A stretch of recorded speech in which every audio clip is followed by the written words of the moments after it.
कहानी की शुरुआत उत्तरी इराक के रेगिस्तान से होती है, जहां पर कुछ लोग एक आर्कियोलॉजिकल साइट पर खुदाई कर रहे थे। वहीं पर हम फादर मैरिन को देखते हैं, जो कैथोलिक प्रीस्ट के साथ एक आर्कियोलॉजिस्ट भी थे। खुदाई के दौरान उन्हें वहां कुछ पुराने अवशेष मिलते हैं, जिनका उस जगह से कोई लेना देना नहीं होता। मैरिन पास के एक दरार में खुदाई करते हैं। वहां उन्हें एक छोटे पत्थर की मूर्ति मिलती है। ये मूर्ति किसी और की नहीं बल्कि शैतान पजुजू की थी, जो हवा को नियंत्रित कर सकता था। शुष्क मौसम के दौरान अकाल और बरसात के मौसम में तूफान और टिड्डियों को ला सकता था। प्राचीन जमाने में लोग पजुजू की प्रार्थना करके उसके विनाशकारी प्रकृति से बचने की कोशिश किया करते थे। हालांकि पजुजू को दुष्ट माना जाता था, पर उसके जरिए लोग एक दूसरे शैतान लामास्टी, जो गर्भवती महिलाओं और बच्चों को मारकर उनका खून पी जाता था, उससे बचने के लिए पजुजू को पूजा करते थे। पजुजू और लामास्टी एक दूसरे के दुश्मन थे। पजुजू के बारे में और जानने के लिए फादर मैरिन उस जगह जाते हैं जहां उसकी पूजा की जाती थी। तो वहां वो देखते हैं कि दो कुत्ते आपस में लड़ रहे थे, जो दो शैतान पजुजू और लामास्टी को रिप्रेजेंट कर रहे थे। इसके बाद सीन चेंज होता है और हम जॉर्जटाउन में क्रिस मैकेनिल को देखते हैं, जो कहानी में एक्ट्रेस का रोल कर रही है, जिसके पास दौलत, शोहरत सब कुछ है और वो अपनी लाइफ में बहुत खुश है। वो अपनी 12 साल की बेटी रेगन, अपनी पर्सनल असिस्टेंट शेरॉन और 2 हाउसकीपर्स के साथ रहती है। क्रिस कुछ आपसी तनाव के कारण अपने पति से अलग रह रही थी। अगले दिन हम क्रिस को एक लोकेशन पर देखते हैं, जहां वो अपने दोस्त डायरेक्टर बर्क के साथ अपनी नई फिल्म के लिए शूट कर रही थी। दूसरी तरफ हम एक प्रीस्ट डेमियन को देखते हैं, जो अपनी माँ से मिलने आया होता है। डेमियन की माँ बहुत बूढ़ी हो चुकी थी, जो बहुत अकेला महसूस करती थी। डेमियन उन्हें अपने साथ आने के लिए कहता है, लेकिन डेमियन की फाइनेंशियल कंडीशन को देखते हुए वो डेमियन पर बोझा नहीं बनना चाहती थी और वहीं पर रुकने का फैसला करती है। इधर हम देखते हैं कि रेगन को मिट्टी के खिलौने बनाने का शौक था। रेगन ने बनाया हुआ एक खिलौना जब क्रिस रखने जाती है तो उन खिलौनों में उसे एक ओइजा बोर्ड मिलता है। दरअसल ओइजा बोर्ड के माध्यम से हम मरे हुए लोगों की आत्माओं से संपर्क कर सकते हैं। रेगन बताती है कि मैं अक्सर इससे खेलती हूँ और इसके जरिए मैंने अपना एक दोस्त भी बना लिया है, जिसका नाम वो कैप्टन हाउडी बताती है। क्रिस को लगता है कि रेगन उसके साथ मजाक कर रही है, इसलिए वो इस बात को ज्यादा सीरियस नहीं लेती। क्रिस जैसे ही बोर्ड लेकर खेलने बैठती है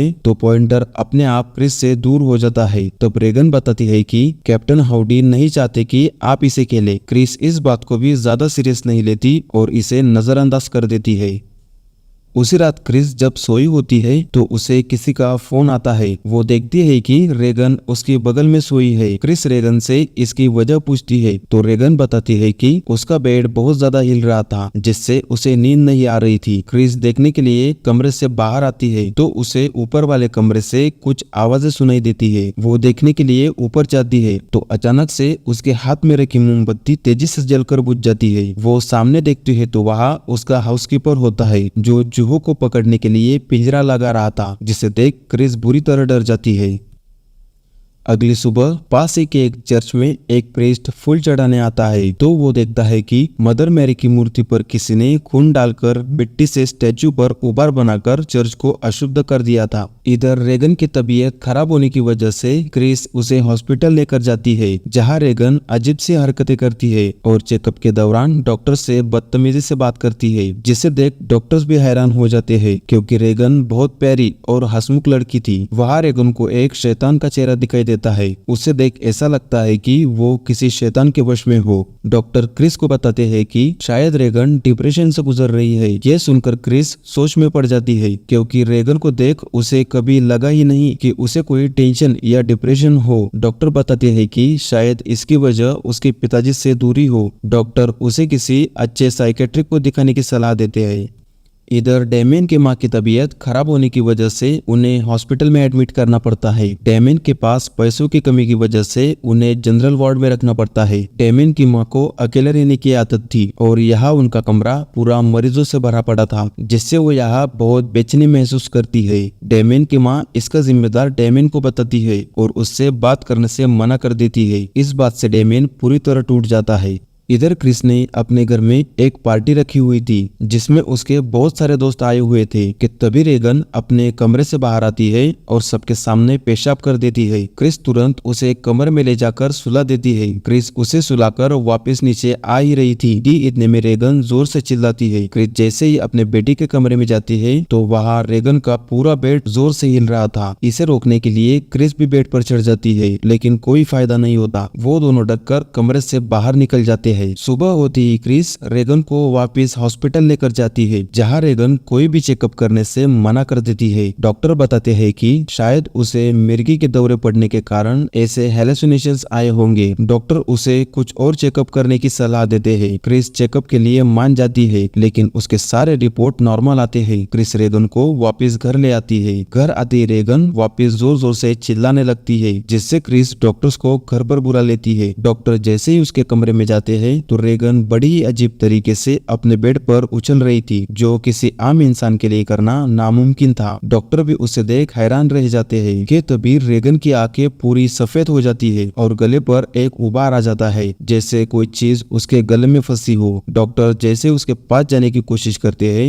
रेगन के अंदर का शैतान डॉक्टर को उठाकर दूर फेंक देता है। रेगन पूरी तरह कंट्रोल से बाहर हो गई थी इसलिए डॉक्टर उसे बेहोशी का इंजेक्शन देते हैं। डॉक्टर्स को अब भी लग रहा था कि उसे मिर्गी के दौरे पड़े होंगे जिससे वो एक और बार चेकअप करने के लिए कहते हैं। क्रिस पहले तो उनको मना कर देती है लेकिन कुछ देर समझाने के बाद वो मान जाती है। डॉक्टर रेगन का चेकअप करते हैं। इस बार भी उसके रिपोर्ट नॉर्मल आते हैं इसलिए डॉक्टर उसे किसी साइकेट्रिक को दिखाने की सलाह देते हैं। क्रिस कुछ काम से घर से बाहर जाती है। जब वो घर लौटती है तो उसकी असिस्टेंट शेरॉन उसे बताती है कि उसे कुछ काम से बाहर जाना था इसलिए उसने बक को रेगन के पास रुकने के लिए बुला लिया था जबकि बक उसके कमरे में था ही नहीं। तभी वहाँ क्रिस का दोस्त आकर बक की मौत की खबर सुनाता है जिससे क्रिस और शेरॉन को शॉक लगता है। क्रिस का दोस्त बताता है बक की गर्दन पूरी तरह पीछे की ओर मुड़ी हुई थी। ये सुनकर क्रिस रोने लगती है। वो जैसे ही पीछे मुड़ती है तो रेगन सीढ़ियों से हाथों और पैरों के जरिए बड़े ही अजीब तरीके से नीचे उतर रही थी। उसका मुंह पूरा खून से भरा हुआ था। ये देखकर क्रिस बेहोश होकर गिर जाती है। रेगन की बिगड़ती हालत देख क्रिस अगले ही दिन साइकोलॉजिस्ट को बुलाती है। साइकोलॉजिस्ट रेगन को हिप्नोटाइज कर उससे सवाल पूछ ही रहे थे कि उसके अंदर का शैतान साइकोलॉजिस्ट पर हमला कर देता है। इधर किंडरमैन नामक एक जासूस फादर डैमियन से मिलता है। वो डैमियन को बताता है कि मृत्यु के समय बर्क का सिर पूरी तरह से मुड़ा हुआ पाया गया था और उसकी लाश रेगन के खिड़की के नीचे मिली थी। पुलिस इसे हत्या मान रही है।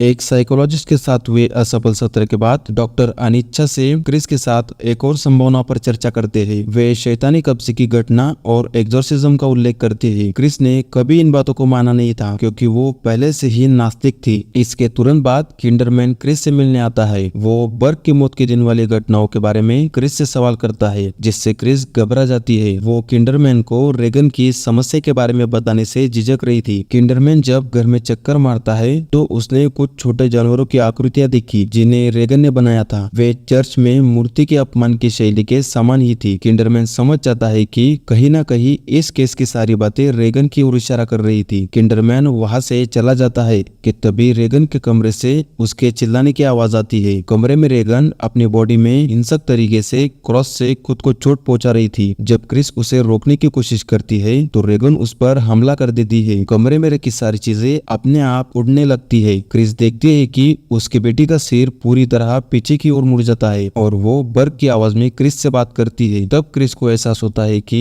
बर्क की मौत के लिए रेगन ही जिम्मेदार है। क्रिस अपने बेटी की ये हालत देखकर पूरी तरह टूट जाती है। वो फादर डैमियन से मिलने जाती है और उनको सारी बात बताती है। वो फादर को एग्जॉर्सिज्म करने के बारे में पूछती है। डैमियन बताता है कि एग्जॉर्सिज्म की क्रिया लगभग अनसुनी है और वो किसी ऐसे व्यक्ति को नहीं जानते जिसने कभी ऐसा किया हो। क्रिस किसी तरह उसे रेगन से मिलने के लिए मना लेती है और उसे अपने साथ घर ले आती है। डैमियन रेगन का चेहरा देखकर हैरान हो जाता है। वो अपने बिस्तर से बंधी हुई थी। उसका चेहरा पूरा घावों से ढका हुआ था। रेगन गहरी आवाज में बोलती है कि वो शैतान है, जिस पर डैमियन उसे बोलता है कि अगर तुम शैतान हो तो अपने हाथों की रस्सी खोलकर दिखाओ, जिस पर रेगन के अंदर का शैतान बोलता है कि ये घिनौना रूप होगा शक्ति दिखाने का। डैमियन शैतान को अपनी माँ का मिडिल नेम बताने के लिए बोलता है। जवाब देने में असमर्थ रेगन डैमियन पर उल्टी कर देती है। रेगन डेमियन से कई भाषाओं में बात करती है। क्रिस डेमियन के कपड़े साफ करने में मदद करती है और उससे रेगन के बारे में पूछती है। डेमियन को अब भी यकीन नहीं था कि रेगन पर किसी भूत प्रेत का साया है, खासकर इसलिए क्योंकि रेगन का कहना है कि वो शैतान है, जिससे डेमियन रेगन को किसी अच्छे साइकोलॉजिस्ट को दिखाने के लिए कहता है। डेमियन फिर से रेगन से मिलने जाता है। इस बार डेमियन अपने साथ रिकॉर्डर लेकर आया था, जिसके दौरान डेमियन रेगन पर पानी छिड़कता है और उसे बताता है कि ये होली वाटर है, जिससे रेगन दर्द से कराहने लगती है और अजीब सी भाषाओं में बात करने लगती है। डेमियन क्रिस को बताता है कि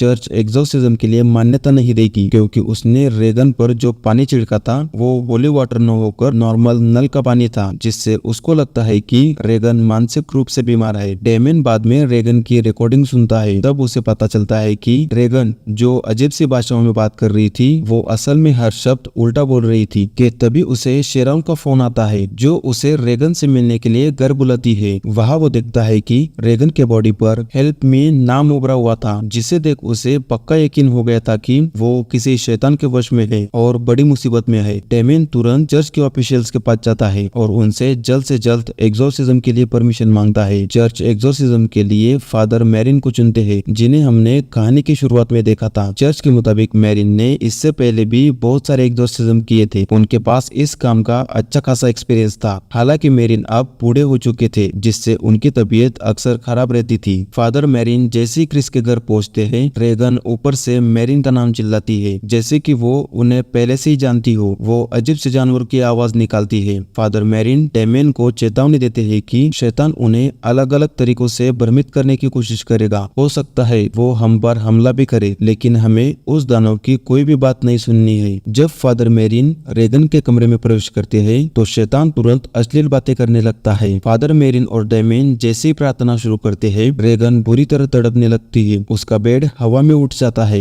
रेगन के अंदर का शैतान डेमियन के माँ की आवाज निकालकर उसे प्रार्थना से भटकाने की कोशिश करता है, लेकिन डेमियन प्रार्थना करना जारी रखते हैं। फादर जैसे ही प्रार्थना खत्म करते हैं, रेगन के मुंह से अजीब सा तरल पदार्थ निकलने लगता है। शैतान ईश्वर का मजाक उड़ाने लगता है। ये देख फादर मैरिन वापिस प्रार्थना करना शुरू करते हैं कि तभी कमरे में रखी सारी चीजें हवा में यहाँ से वहाँ उड़ने लगती है। रेगन देखते ही देखते अपना सिर पूरा गोल घुमा देती है, जिससे फादर मैरिन समझ जाते हैं कि उनका सामना एक बहुत ताकतवर दानव से है। दरअसल उस पर किसी और ने नहीं बल्कि शैतान पजुजू ने कब्जा किया होता है। प्रार्थना के दौरान रेगन की आंखें पूरी सफेद हो जाती है और वो हवा में तैरने लगती है। फादर जैसे जैसे प्रार्थना कर रहे थे, रेगन के शरीर पर घाव होते जा रहे थे। फादर मैरिन रेगन की हालत देख प्रे करना रोक देते हैं। फादर मैरिन डेमियन को बाहर जाकर कुछ सामान लाने के लिए बोलते हैं। डेमियन जैसे ही वापस लौटता है तो वो फादर मैरिन को मरा हुआ पाता है। फादर मैरिन दिल का दौरा पड़ने के शिकार हुए थे। इधर रेगन जोर जोर से हंसने लगती है, जिससे डेमियन को गुस्सा आ जाता है और वो रेगन को पीटना शुरू कर देता है। वो शैतान को अपने अंदर आने के लिए बोलता है, जिससे शैतान रेगन को छोड़ डेमियन के अंदर आ जाता है। इससे पहले कि डेमियन के अंदर का शैतान रेगन को नुकसान पहुंचाए, डेमियन खिड़की से कूदकर अपनी जान दे देता है।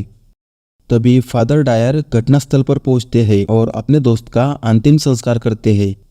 अगले दिन क्रिस घर छोड़ने की तैयारी करती है कि तभी फादर डायर उनसे मिलने आते हैं। क्रिस उनसे अकेले में बात करती है और उन्हें बताती है कि रेगन को बीते दिनों के बारे में कुछ भी याद नहीं है। तभी रेगन वहां आकर फादर डायर को गले लगा लेती है। क्रिस जैसे ही अपनी कार में बैठती है, वो ड्राइवर को रुकने के लिए कहती है और फादर डायर को एक लॉकेट देती है, जो फादर डेमियन हमेशा अपने पास रखा करते थे। इसके बाद क्रिस अपनी बेटी को लेकर शहर छोड़कर चली जाती है और कहानी यहीं पर समाप्त हो जाती है।